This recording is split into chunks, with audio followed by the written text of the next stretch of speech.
welcome to In the Spread. I'm Captain Chad Bryson, and bear with me today because I just got back from Alaska. I've only been back in Atlanta for like 10 days. Been gone for 5 months. We haven't done much video, but while I was gone, I kind of came up with an idea of a different fly based off of a fly that we use in Alaska called the Dalai Lama. And everybody knows that using rabbit strips and rabbit material for flies is very durable, gives a lot of action, and it's also pretty easy to work with. And you know, I had a lot of you guys message me about the last fly I did, the Chattahoochee Double Deceiver, and it is a little bit more of a complicated fly, and it's kind of tough sometimes to get it to run right and ballast right in the water. And so I hope that we helped you out with getting all that sorted out for you. But what I wanted to give you today was a kind of the way this all came about. We use a fly in Alaska called the Dalai Lama, and it's a pretty simple fly, not too complicated. Couple of rabbit strips, different colors, and a tiny little bit of flash, and a nice big cone head on the front. And in Alaska, it's a great fly to swing for big rainbows and steelhead. We strip them for silvers and kings. It's just a great all-around fly. But what I'd noticed was a couple of very common failings. And we'll show you the close-up on this in a minute. But what happens is the rabbit skin soaks up so much water and it holds so much water. And the way the hook is tied in to the Dalai Lama,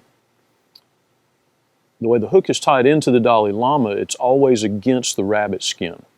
So the hook being metal and the skin being wet all the time, the hook eventually rusts and then it breaks, and you'll never know when it's going to happen. The hook will just break right at the point where it attaches to the rabbit skin. And that is a very much less than ideal situation when you're casting and the fish comes up and grabs your fly and bites it, and you go to set the hook and there's nothing there because the hook just breaks right off.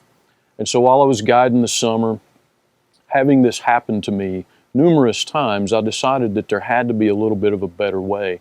And so what I did was I came up with a way to do it using a tube fly, and also being able to incorporate a few different things so that it can actually be used for brown trout here in the southeast, tailwater fishing for nice big huge browns like we all love to do when we're not in Alaska.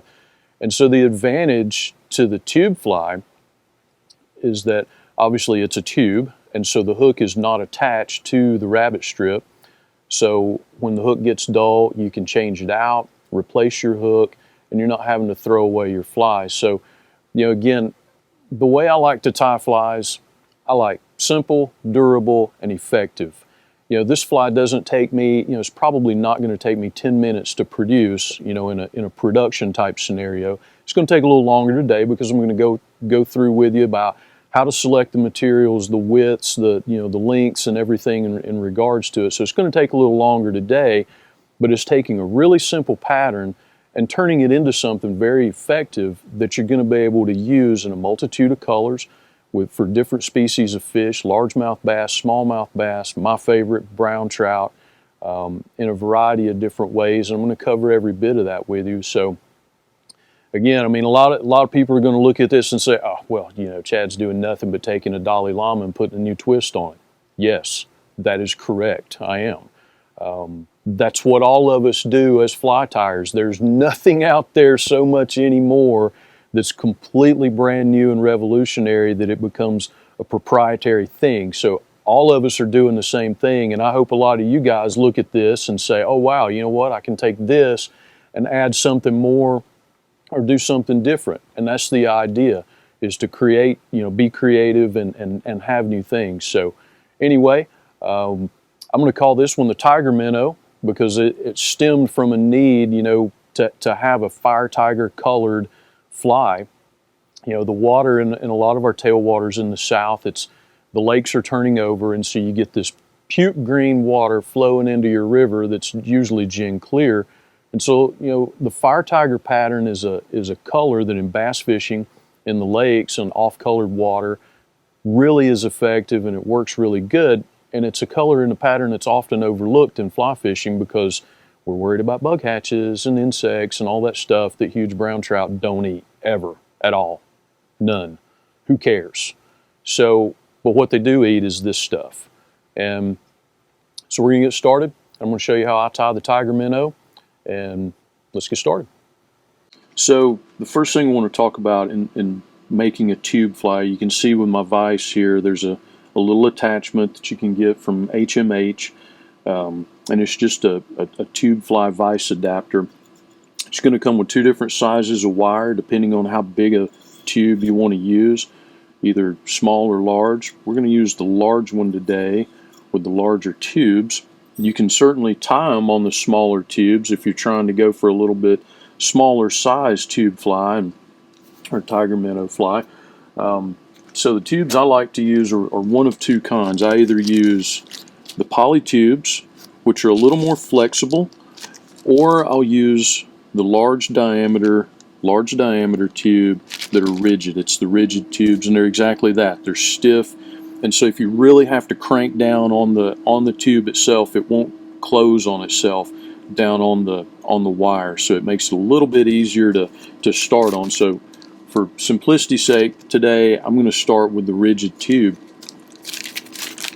So I take one tube, and you can see it's pretty stiff. And basically I'm going to cut this in half, and that's going to equal 2 flies. So you should be able to get 2 flies out of one tube. Cut it in half.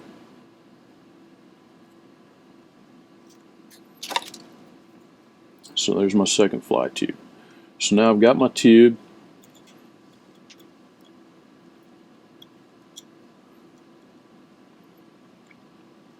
I'm going to leave myself enough room out here because you want to add more rabbit. If you want to add more rabbit, this makes it easier to do so. So you can see I have it divided into about thirds. So you want about a third of the tube behind the holder right there. So there's that.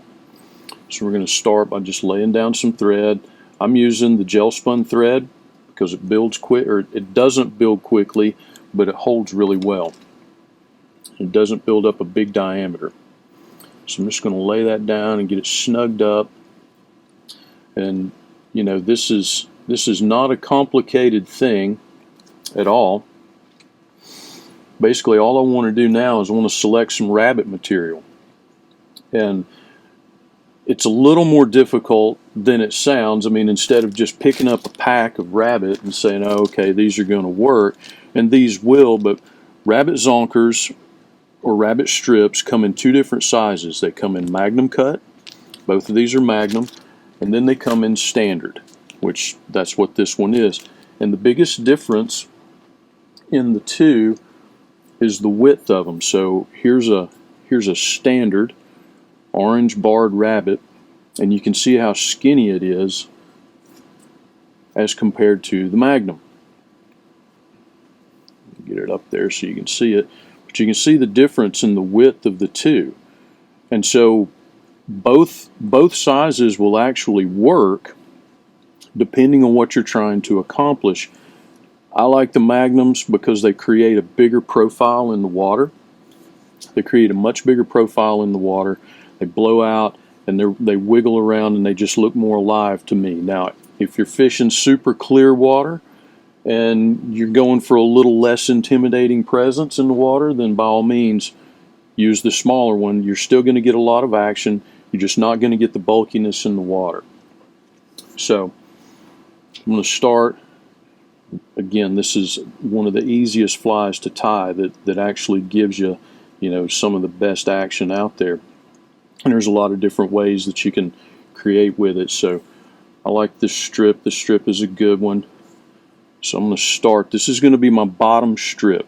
The bottom strip is always a little bit shorter than the top strip, and that's how you get the fly to ride correctly without having to put lead eyes or anything else. Even if you just put a cone head on it, you still want the bottom strip to be a little bit shorter than the top strip. That way it rides correctly. So I'm just going to lay it out, wet my fingers, pull back some of the hair.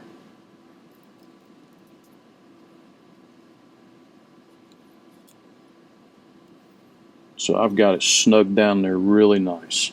Alright, so now most of the time you would cut this and trim it back. However, what I do on this one, because I'm going for a little bit bigger bulk, a little bit more presence in the water for a bigger fish, I'm going to peel this back, make a couple of wraps up there, and then I'm going to lay down some Zap-A-Gap. Any super glue will work. I happen to have Zap-A-Gap on hand, so I'm going to lay down just a little bit of glue, and then I'm going to palmer this rabbit in and around. And by palmering, what I mean is I'm just basically pulling the hair back so that it stands up. The glue's just helping it to stay down and hold down. So I'm here just about to the end. I'm going to go ahead and tie that off. And you can see my tube, my vise attachment is kind of bending a little bit, and that's okay. You just got to help it out and babysit it some. So now I've got it snugged down. I'm going to trim it.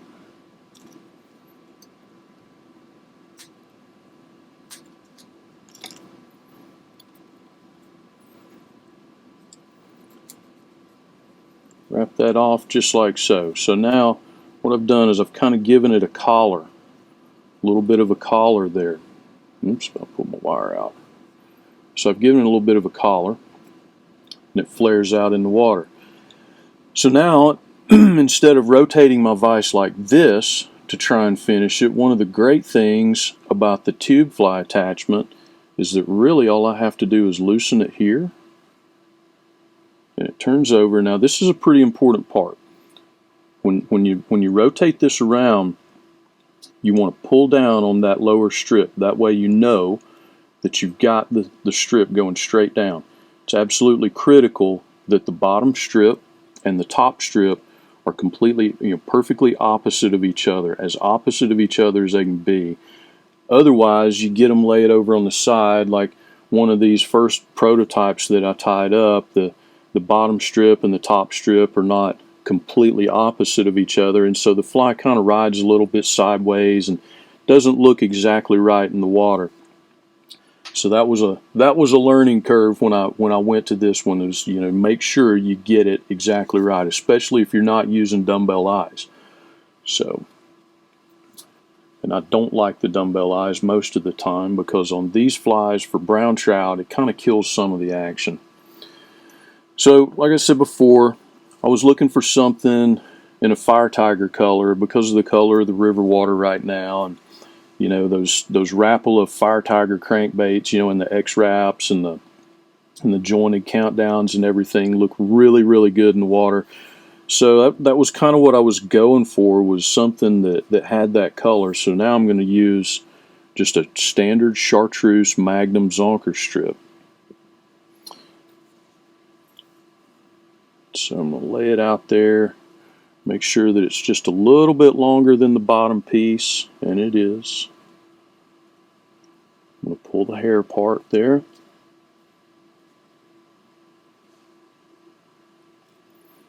Cinch her down. Now, this comes a point where you have a choice in what you want to do next. You got several choices here. You can clip this off and leave it, and then you just have the yellow and orange collar. If you want a little more bulk and just a little more flare out of your fly, you can wrap this around. You can palmer it around again as many times as you want. Just make sure you've left yourself enough room out here for the fish mask or whatever you're going to put on it as some sort of a head. So because we're in the peak of our river completely turning over right now, I'm going to go ahead and make a few more wraps with this. I'm going to palmer this around just a little. No, that didn't work out. Sometimes you just really got to babysit this stuff in the water. After the rabbit's been in the water, they get nice and pliable, and they look really good. So I've made a few wraps there. I'm going to cinch it down. And this is where you got to be careful and really hang on to your tube. You see how much pressure I'm putting on it.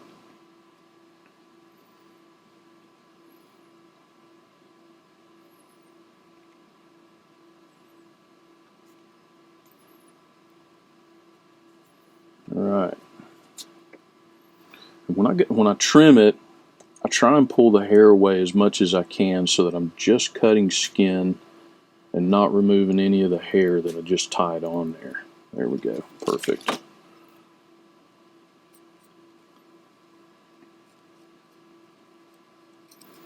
So now I'm going to finish that off again. A little bit of glue.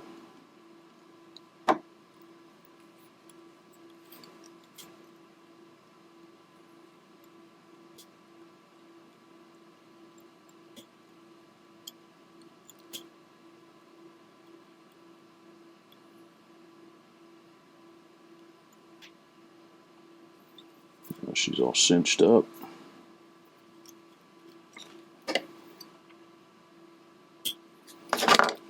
Now, all right, one thing too, if you wanted to do it, I kind of blew right past it, but this Dalai Lama, has a little bit of sparkle strips laid in. And if you wanted to lay in those sparkle strips, you would do it right before you wrapped the collar of the final color.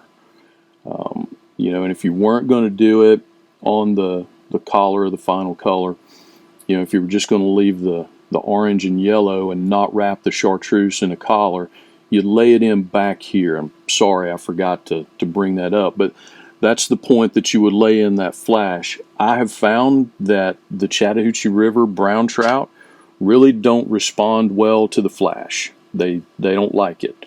You can throw the same fly with flash versus a fly without flash, and they generally eat the fly without the flash 90% of the time. So, I like 90%. That's pretty good odds. So next thing I'm going to do is I'm going to put my fish mask on here. And for this size, I like the 8.5. If you can get fish mask in a smaller size, if you're tying a smaller one, you would do that. If you wanted to just finish it with dumbbell eyes and wrap the tube front like so, that's fine too. It'll still catch fish. Personally, I think that the large eyeballs on the head make all the difference, because a bait fish or a trout, when you look at them, they have huge eyes. I mean, most bait fish have really big eyes, and so it's a critical thing, in my opinion, that you use something, and the fish mask will allow you to do it. So here again, all I'm going to do is put a little bit of glue down. And I'm going to slide that right up on. And now you want to make sure that you've got it straight and centered up, like that. Alright, so she looks good. So now what I'm going to do is I'm going to build just a little bit of a thread head in front of the fish mask and finish it all the way out before I put the eyeballs on. And for that, I'm just using flat wax nylon because it builds quickly and you don't have to use a lot of it. If I use the gel spun, it'd take forever to build up the head. So I'm using the flat wax nylon. Basically all I'm going to do, I'm going to get it started, trim it. Started, trimmed.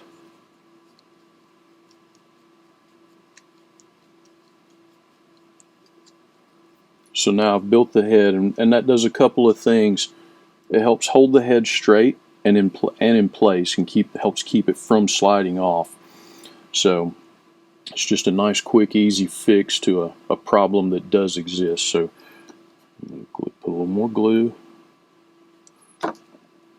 finish it.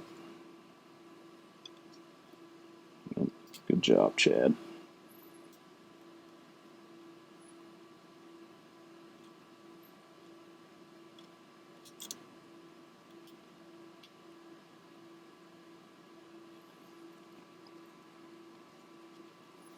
Now she's finished up,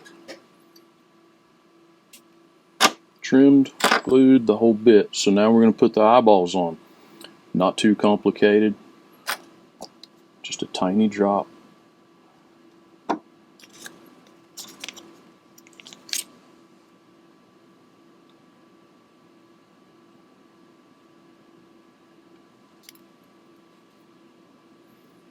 Get your rabbit out of the way.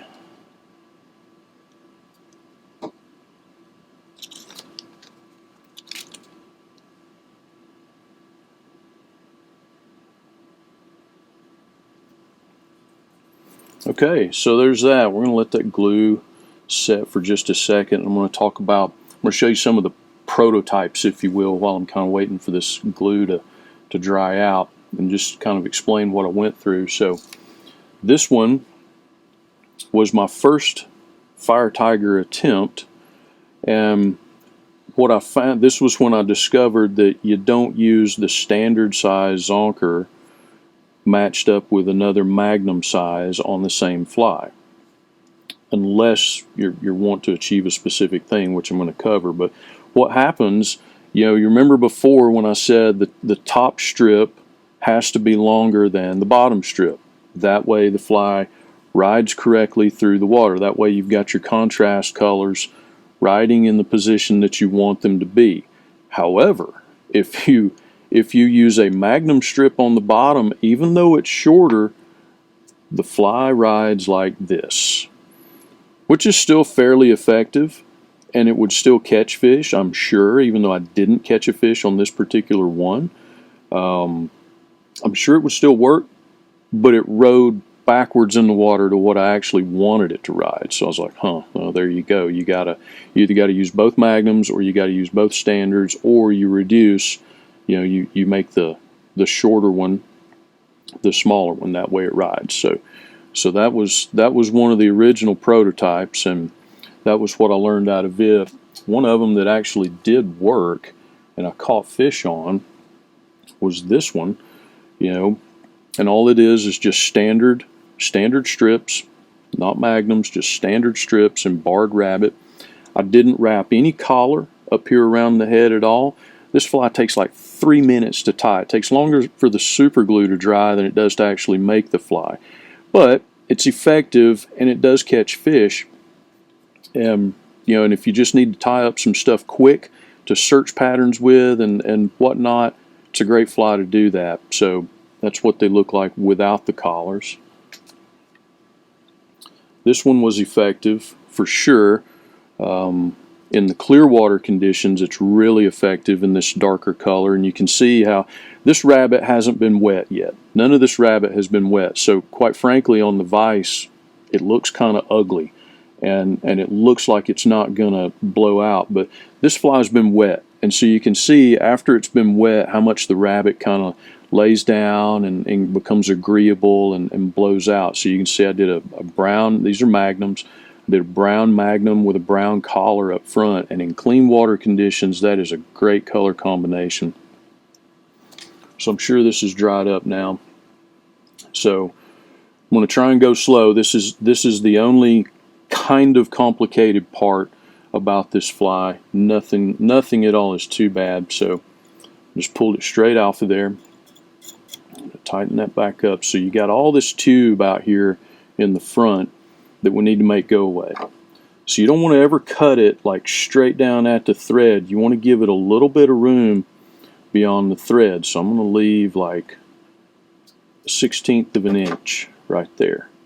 And then I'm going to take the cigarette lighter, or I'm sorry, the Bic lighter. I can't call it a cigarette lighter anymore. It's just a lighter, because cigarettes are bad for you and you shouldn't smoke. So I really just want to touch the blue part of the flame to the tube, and you see how it just kind of rolls right down. So that does a couple of things. That keeps the thread in place, which keeps the fish mask in place, and it keeps all of it from sliding off forward. So there's that. Now, junction tubing. We'll put this back on just for simplicity. So the junction tubing is the part that you can see here that I've got. It's just a tiny piece of clear tubing that actually holds the hook in place. You got a couple options here again. If you don't want to use the junction tubing, if you just want to tie a hook on the end of a loop and let it ride at the end of the fly and the hook's kind of loose, that's fine. It works just fine, and I've caught plenty of fish with these flies using it that way. Personally, I like the junction tubing because it holds the hook in the upright position, and the fly will still come apart when the fish eats and slide up and down the line, where you only have the hook in the mouth of the fish, so there's no leverage against you. So you get a big profile fly without having all the leverage of a long shanked hook working against you. So I'm going to cut some junction tubing just a little bit and put on the end of this new fly that I just tied. And all this, again, it's available from HMH. It's a great company. They'll get you set up and everything you need for tube fly tying, and there's nothing too hard about this. The junction tubing just goes right up on the end of the main tube, and then that's it. So that's your fly. And we've got her stretched out there, so the top is, just a little bit longer than the bottom. Make these however you feel good about it. If you feel like your river system will only take a fly this long, do it. If you want a longer one, make it longer. It's the great thing about rabbit is, you can make it whatever length you want. And through the course of my fishing day, if I feel like my fly is maybe a little bit too big, man, I'll pull my pliers out and I'll start trimming back some of this rabbit to make it a little bit smaller. And there again, you don't want your hook all the way out here at the end like these flies.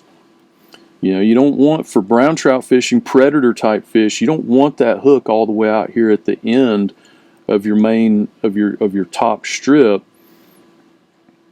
You don't want it because the fish is a brown trout's gonna come up and eat it head first.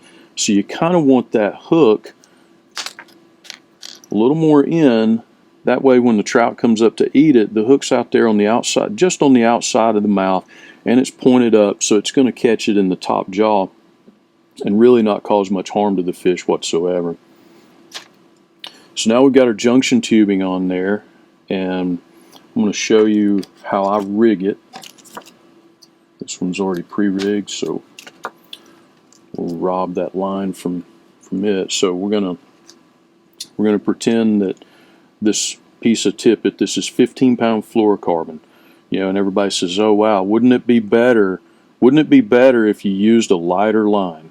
I guess if I was fishing insect patterns, it probably would. However, I'm fishing dirty water to a fish that's going to eat a 5 to 6 inch long bait fish, and so that fish really doesn't care about that line. It's wanting a meal. So you insert 15-pound fluorocarbon, the tube body slides up the line, and now I like Gamakatsu octopus hooks for this. This is a 2/0. Yeah, okay, fine. We don't normally use 2/0 for trout, but like in my Chattahoochee double deceiver, we used 4/0 worm hooks from Gamakatsu. So it's all about the fish that you're trying to catch, and what does it take? You say, "Oh, well, I just don't feel good about it. I want to use a smaller hook." Okay, you can use one. That's the beauty of the tube fly. Go ahead and use one. Use a size 2. Use whatever size you want. However, a large fish is going to need this bigger gap hook. So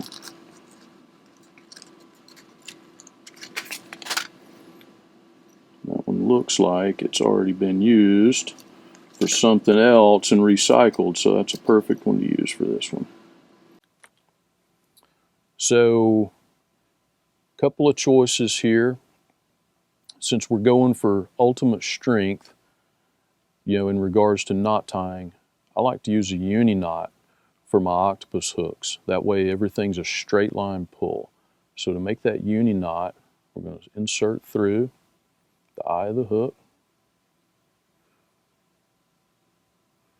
make a loop with your tag end out there,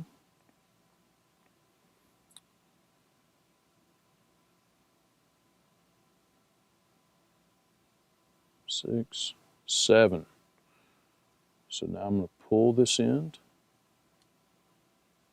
pull it nice and tight, pull the tag end, grip the hook really tight,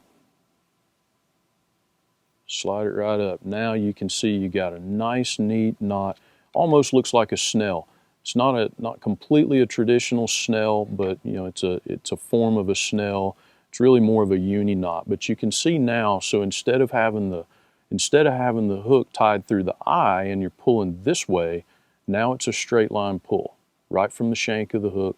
And then that way when the fish eats the fly is going to slide up the line during the battle, and you're only going to have this part in the fish's mouth. So you don't have all this leverage of the fly out here working against you to work that fly loose from the fish's mouth. So I'm just going to come up, barely stuff it into the junction tubing. And that's it. You're done. And so that's the tiger minnow. It works out really great. Catches a lot of fish. Quick, easy, simple to tie. You know, and again, if you wanted to add some flash in down the sides, you could. It's just a great durable pattern with lots of action.